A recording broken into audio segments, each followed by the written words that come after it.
Government officials insist that this is an isolated incident, yet told that that is for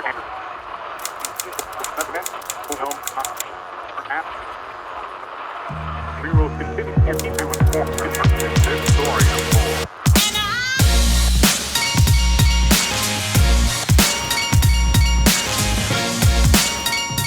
All right, what's up, everyone? Welcome to Real Life. So glad we get to hang out today. What's going on at 8:30 service? Apparently, all we need to give you is an extra hour of sleep, and people will come to the 8:30 service. We'll see if we can do that every week. If you are here for the express purpose of thanking God for Freddie Freeman, we will do that later. We'll do that later in the service. Congratulations to all the Dodger fans. Such a fun series, proving yet again that West Coast is the best coast, all right? I want to invite you to something next week. It's a thing called Next Steps. And if you are new to real life or you're new to faith at all, Next Steps is for you. It's designed to help you grow more convinced and more committed in your faith, because we believe that it's one thing to believe, but it's also, we're expected to grow in our faith, and you will find so much fulfillment in life when you go on that journey. And so it happens during the Thursday night service and then during the 10 a.m. on Sunday service. So that means if you got kids, they can hang out in the kids ministry, and you'll meet some other great people. There will be snacks. I'll be there. I'd love to meet you. Last month, we had 85 people go through Next Steps, and they had a great experience, and I'm hoping you will be one of them next week. And I've said this before, and I'll say it again, is if you have to choose between attending a worship service or going to Next Steps, I would rather you go to Next Steps that week. It's going to be that transformative for your faith. I hope to see you there. And then next week, we're also kicking off a new message series.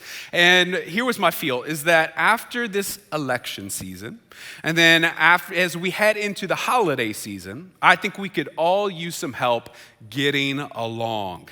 In fact, if you are in any kind of relationship with any kind of human being at all, will you just raise your hand, all right? Just go ahead and raise your hand at all. Okay, very good. Look around to the hands. That's everybody.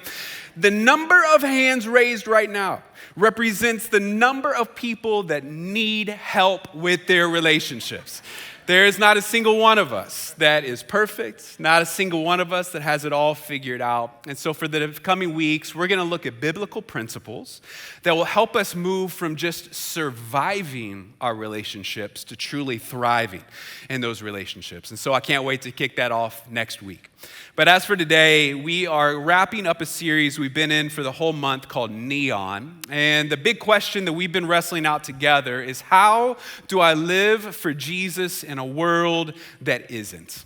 How in the world do I not get swept up in this moment, in this political moment? How do we live and love people, live around and love people who are so different than us? And as we near this fateful Tuesday, some of us, our nerves are frazzled, and our minds are tired, and our souls are weary. Or maybe you're just like me, and you're excited to get normal commercials back on TV. Anybody else ready for the political ads to be done? Never thought I would long for a Burger King jingle, but bring it on, all right? Sell me a Whopper. I'm over it. And so how do we keep our faith without losing our mind?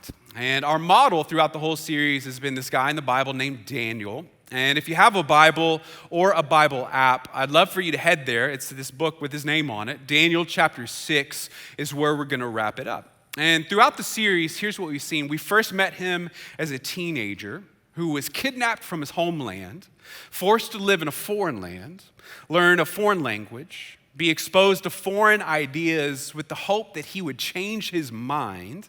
But instead of freaking out or blending in, Daniel stood firm.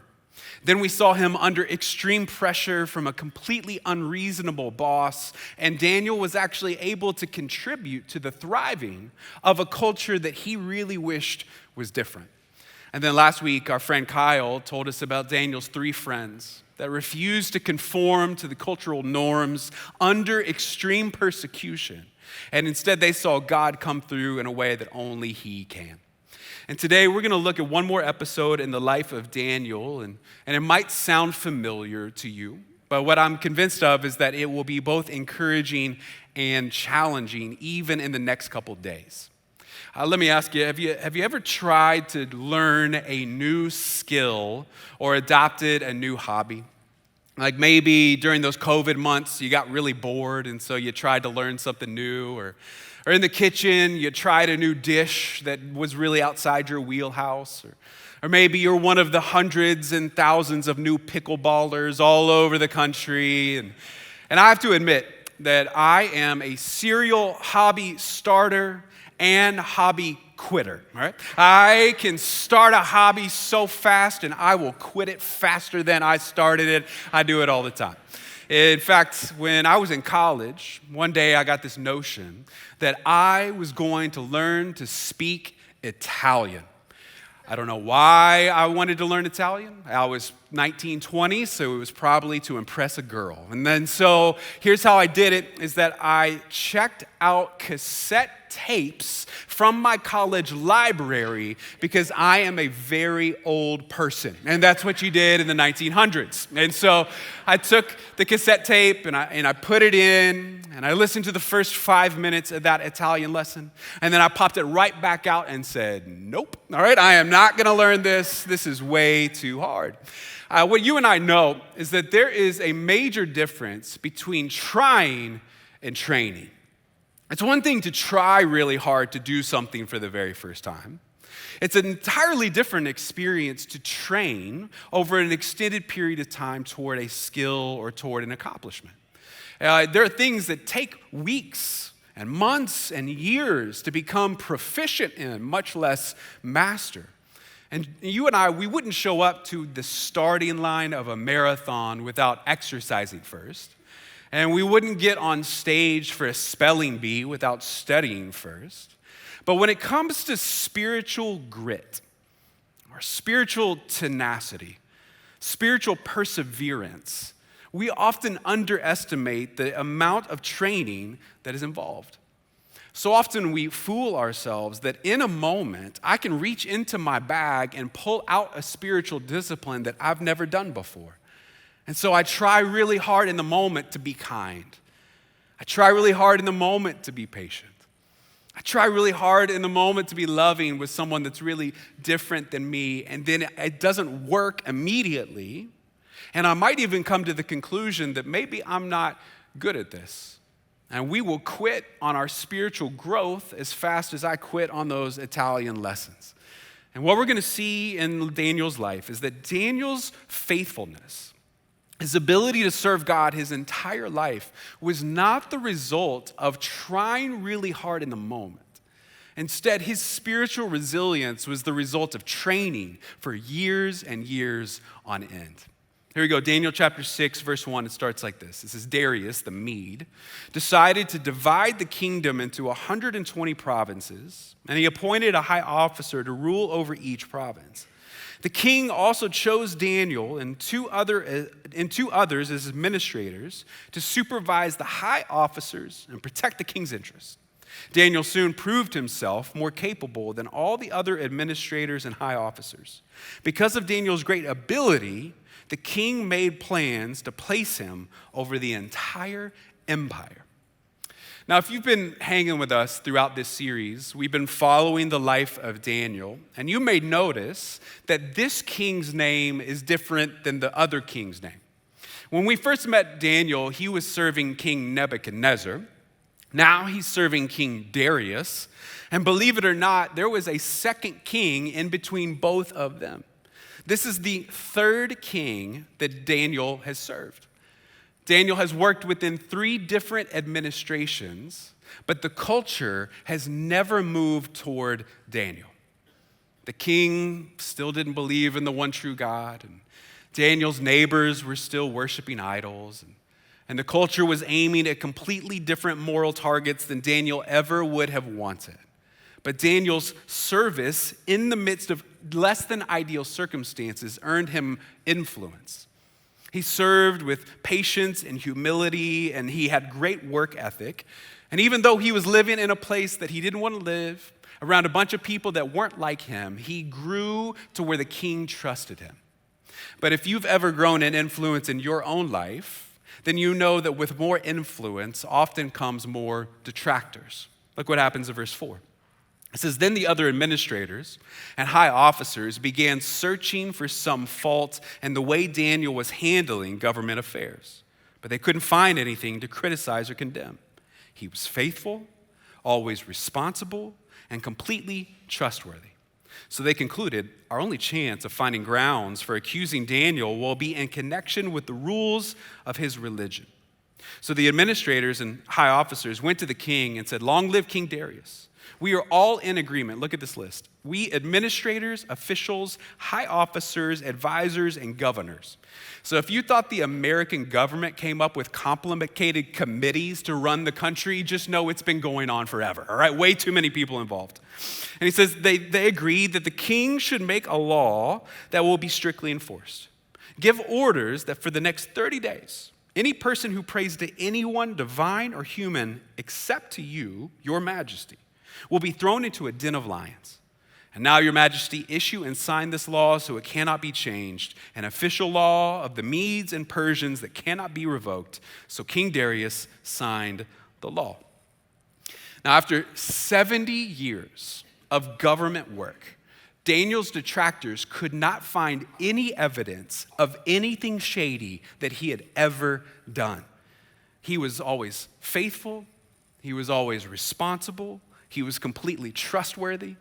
My vote is that we get Daniel on the ballot this year. Daniel's got my vote. And so they decide that the only way to really get Daniel is to lay a trap. And even though Daniel was doing everything right, his life was still hard. And for many of us, that disconnect is the thing that confuses us most about God. Because we think, wait a minute, if I'm doing the right thing, shouldn't my life be getting better? And if I'm faithful, why would things get complicated? And sometimes we even come to the conclusion that because my life is getting hard, it either means that I'm doing the wrong thing or God's not even paying attention. And so my family is struggling, and maybe it's just because I'm not a good dad. Or my career is flatlined, and that's because He's not invested in this at all.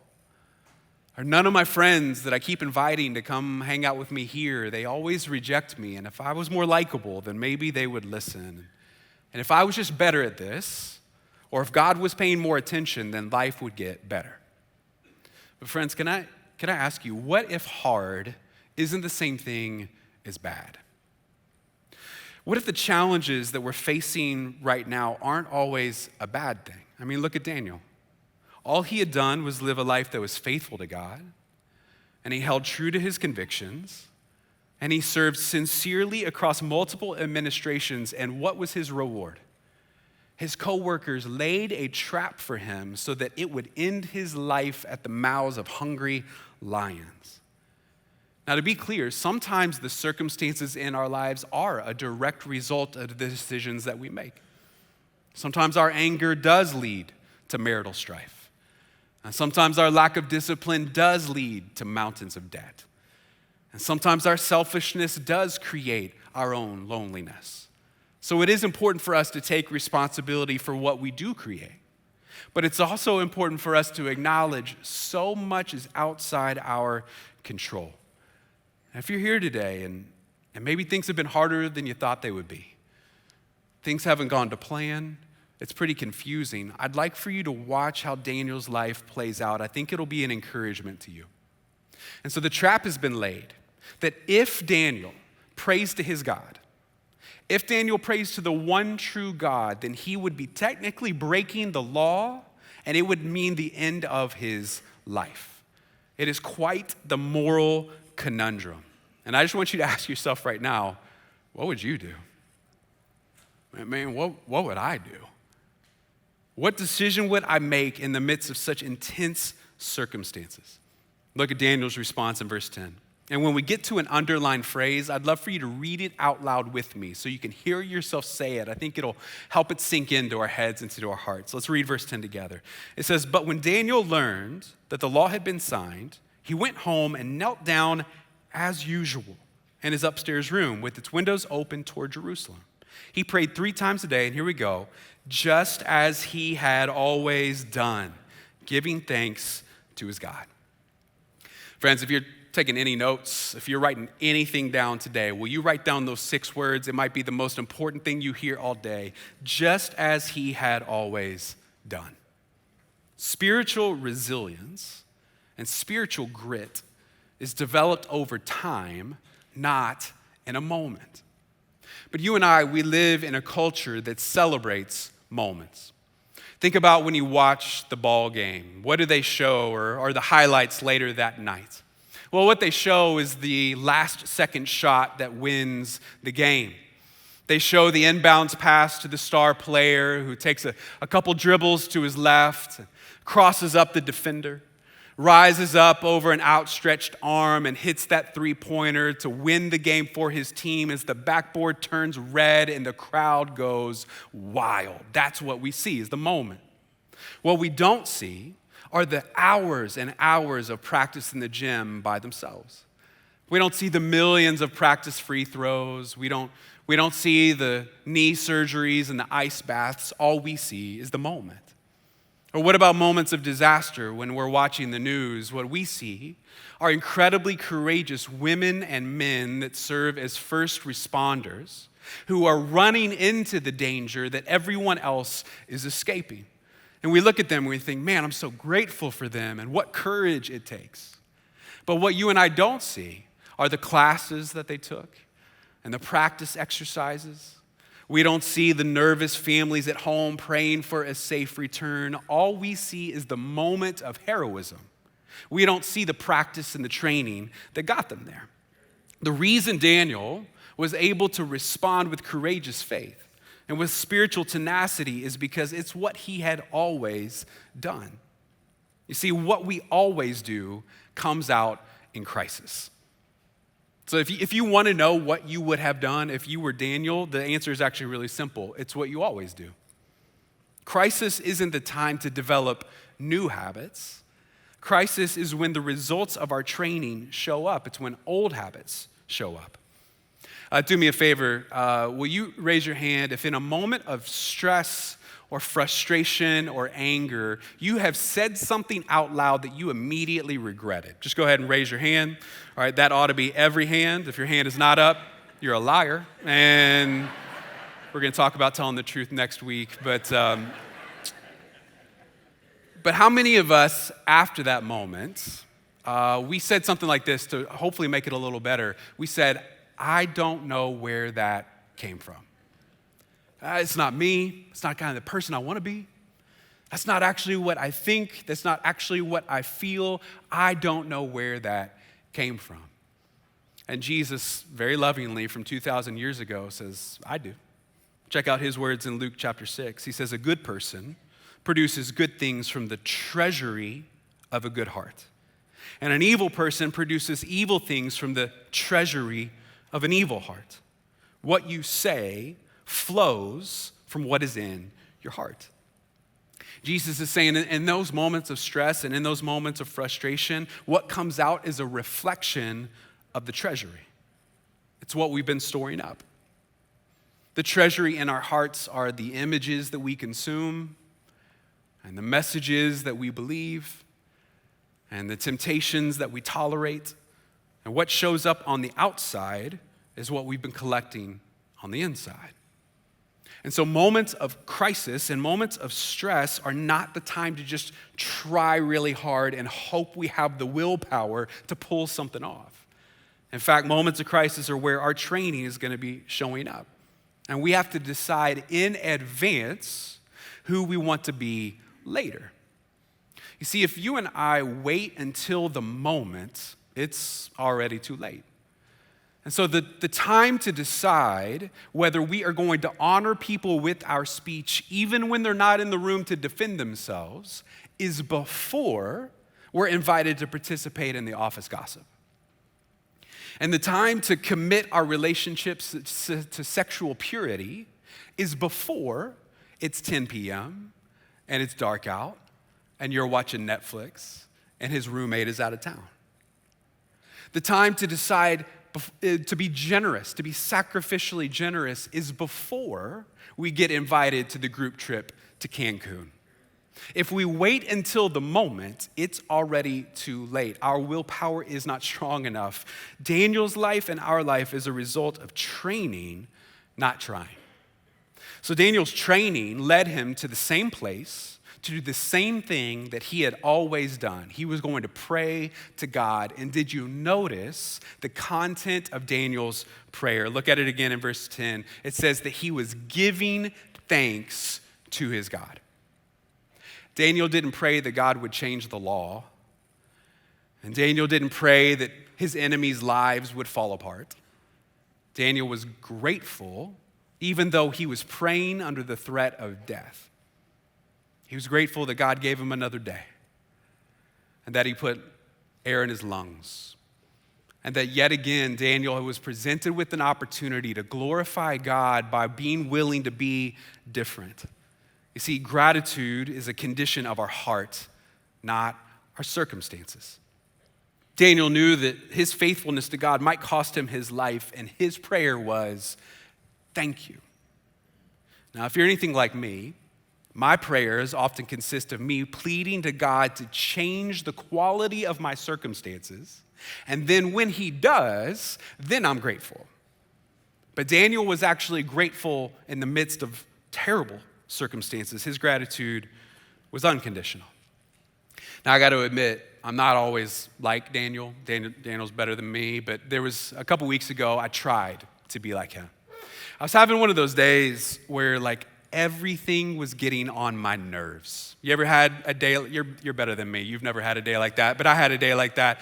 And it was one of those things where I shouldn't be so worked up about this. This isn't a big deal, but everybody was bothering me and I was so frustrated. And so on that day, as I was backing out of a parking spot at a shopping center, I decided I was just gonna say out loud the things that I was grateful for, hopefully to combat my bad attitude. And now that sounds really spiritual. Let me tell you how it sounded. It sounded like this: God, I'm driving a car. Not everyone has a car. I'm grateful for the car. God, the sun is out, and I'm grateful that the sun is out. Some people have to live in Oklahoma, and I live here, and I'm grateful for that. And God, you gave me a family, and even though they're part of the problem, I'm grateful for my family. And it was a very grumbling gratitude in the moment. But I promise you that after a few minutes, what happened is my heart rate fell a little bit, and I wasn't so stressed out anymore. And it's amazing what gratitude will do for our perspective. And it wasn't really not much about my life changed as I was backing out of that parking spot, but my heart did. I was now focused on him and who he is. See, gratitude is not simply that God is making our life easier. Gratitude is we're thankful for who God is. Now, Daniel's life, it's not about to get easier. In fact, it's about to get a whole lot more complicated because his prayer life gets found out. His enemies were successful in laying the trap, and when Daniel went to pray, technically he had broken the law. This was an act of civil disobedience. And so the king gets word of that, and it's amazing. And if you go home today and read Daniel 6 on your own, which I would love for you to do, what you're going to see is that King Darius was brokenhearted that Daniel was in trouble. He didn't mean to do this. He was used by Daniel's enemies, and he loved Daniel so much that he even tried to change the law. And all the administrators spoke up and said, actually, King Darius, you're not allowed to do that. They had to make a law against the king changing the law to protect the people from temperamental tyrants. So Daniel was stuck. And even as Daniel was being lowered into the den of lions, Darius looks at him and says, Daniel, I sure hope the God that you believe in, not even the God I believe in, but the God that you believe in intervenes and saves your life. Darius goes home that night and he can't eat. And he can't sleep, and he can't watch his normal shows. He is so stressed out, and all he wants to do is fast forward to the next morning to see if Daniel escapes death. And look what happens in verse 19. It says, very early the next morning, the king got up and hurried out to the lion's den. When he got there, he called out in anguish, Daniel, servant of the living God, was your God, whom you serve so faithfully, able to rescue you from the lions? And Daniel answered, long live the king. My God sent his angel to shut the lions' mouths so they would not hurt me, for I have been found innocent in his sight. And I have not wronged you, your majesty. The king was overjoyed and ordered that Daniel be lifted from the den. Not a scratch was found on him, for he had trusted in his God. Man, Daniel really clearly explains what ought to be obvious to us, that this was not a coincidence. This wasn't luck. The lions weren't still full from their earlier lunch, and they weren't appetized by Daniel. This was nothing short of a miraculous intervention of God honoring the life of Daniel, honoring the courage of his willingness to stay true to his convictions. And Daniel says it's so obvious what the motivation was. It's that he had trusted in his God. I mean, we just sang that song where we said, you got to trust you. I trust you, and when I cried out to your name, you answered, and that's why I trust you. That's the message of Daniel right here. And so here's the big question I'd love for you to wrestle with today. And you can do it individually. You can do it in your groups this week, maybe over a meal as you go about your day. Here's the simple question. What am I doing now? If it's true that in moments of pressure and in moments of crisis, what is going to come out later is what I'm doing right now, the question is, what am I doing now? How am I investing in my future resilience tomorrow, today? So if I want to be a patient person with my kids and with my neighbors and with my coworkers and with people that see the world so differently than me, if I want to be that person later, what am I doing to train in that today? If at the end of it all, when all my loved ones gather together and I want them to tell stories, not of my career accomplishments, but about my generosity toward them in their lives, if I want that to be true about me at the end of it all, what am I doing now? How can I train today? And friends, that actually brings us to this week. You and I, we have a unique opportunity to participate in the thriving of our community and our country. And that right is not universally shared across the globe, and it is a privilege that I highly encourage you to take advantage of. Trudy and I, we voted yesterday.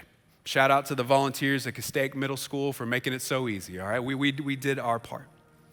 And the reason that I'm encouraging you to vote is that it is so much more than simply deciding whose side wins.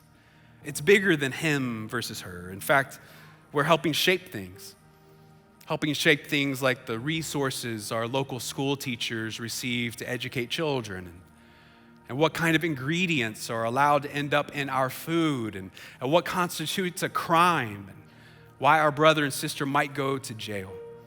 You and I are helping shape more than a winner. This is more than a ball game. So my hope is that you will thoughtfully and prayerfully participate. And so to help you do that, I'd like to give you a sort of voter guide. And before you panic, there's not going to be a candidate on the screen, no names. Instead, I'd like for this to serve as a guide for our heart and our attitude throughout the next couple days. These are commitments that as a church we can make in advance so that what comes out in the coming days is something that we're proud of and that honors God. These commitments are in the Real Life app. You can find them there, but honestly, I'd love for you to just pull out your phone and take 3 pictures. It's 3 commitments that you can carry with you all week long so you don't forget. And here's the first one. I will commit to Jesus over any political candidate or party. Friends, you and I do not worship an elected king. We worship a risen and resurrected king. He's the king that came to serve and not to be served. He's the king who is full of mercy and peace. His kingdom is not of this world, and he is not chasing power and position because his Father already gave it to him. He's the king who has our best interest at heart, and the reason we can believe that is because he went to the cross in our place. And while you may cast a vote for a particular candidate, they cannot handle the weight of hope. Only Jesus can. I will commit to Jesus over any political candidate or party. Here's commitment number 2. I will not demonize those I disagree with or who disagree with me. In the next couple days, you're going to see some things. You're going to hear some things. And you may even encounter some people face to face with whom you disagree, and you can choose your response now. Every single person with whom you disagree was created in the image of God and therefore has inherent worth, and so we will not insult them. Every single person with whom you disagree is someone that Jesus loves and came to save, and therefore we will not call them names. In fact, we will go so far as to say there are people in this world and people in this church that can love God and also vote differently than me, and we will not make this a relational deal breaker. Here's the third and final commitment, is that no matter the outcome of the election, I will trust God with the future. We've been saying this all series long, that God is in control of who is in control. And when we're confident in that, just like in Daniel's time, God is working in ways that we can neither see nor understand. But we trust that God is on the throne, and we are not, and that is a very good thing. Friends, on Tuesday night, we had this worship night, and we opened the doors, and we didn't know who was going to show up. It was Game 4 of the Dodgers World Series. We didn't know what to expect, and there was not an empty seat in the house. I mean, it was shoulder to shoulder, and it was so inspiring with a group of people that chose to say, I want to put my hope in the hands of God. And while I will participate and while I will be prayerful and thoughtful, my ultimate hope, not in just in this life, but also in all of eternity, is in God and God alone. And the reason we sing these songs isn't just because it's a talented band, which it is. It isn't because it's fun, which it is.